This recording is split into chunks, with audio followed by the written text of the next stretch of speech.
bring it into being with our eyes. We bring it into being with our thoughts. And we bring it into being with our eyes and our thoughts in a particular way. So it becomes utterly critical, does it not? Not only that we see, but it becomes utterly critical what we see and how we see it. Yes? Because if we create the earth in our own image, in our own way, leaving God out of it for the moment, then it becomes what we see. Yeah? So, he has demonstrated to me what I believe is the truth of his saying in his bit about the leaves. Ruskin says, here's what's going on with those flowers. They like living. They like to get married. They like to have children. And they have children of children's leaves, and they come out in all their glory. He has created that image for us. He has made that come alive in a way that it could have never been without his imagining it, seeing it, and creating it for our minds. That's the power of the human creative spirit to make the world come alive. That is what I think he means. Savoir vivre, to come alive. Human beings, we have a responsibility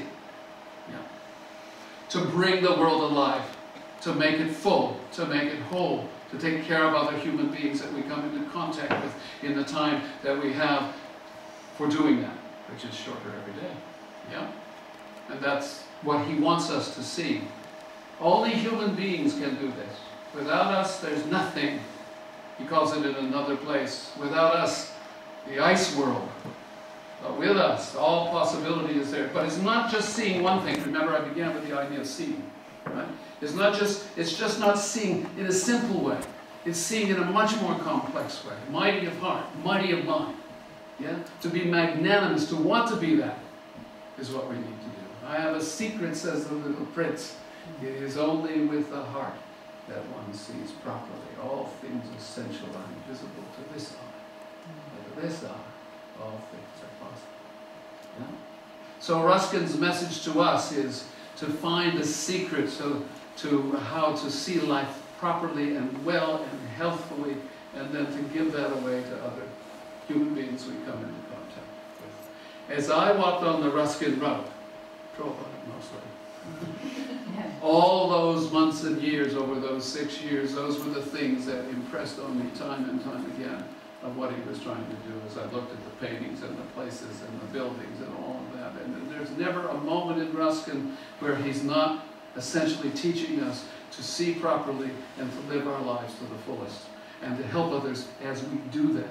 When he was a little boy, he gave his first sermons, good bit of advice. He said, people, be good. I don't think you need to say much more than that. Yeah? And then he was a bigger boy, and he was writing this great book called Modern Painters, the 5th volume, and he says our responsibility is to dress it and to keep it. And he means this earth. Be good. Keep the earth well, and you'll all be well. Don't do that, the ice world. Yeah.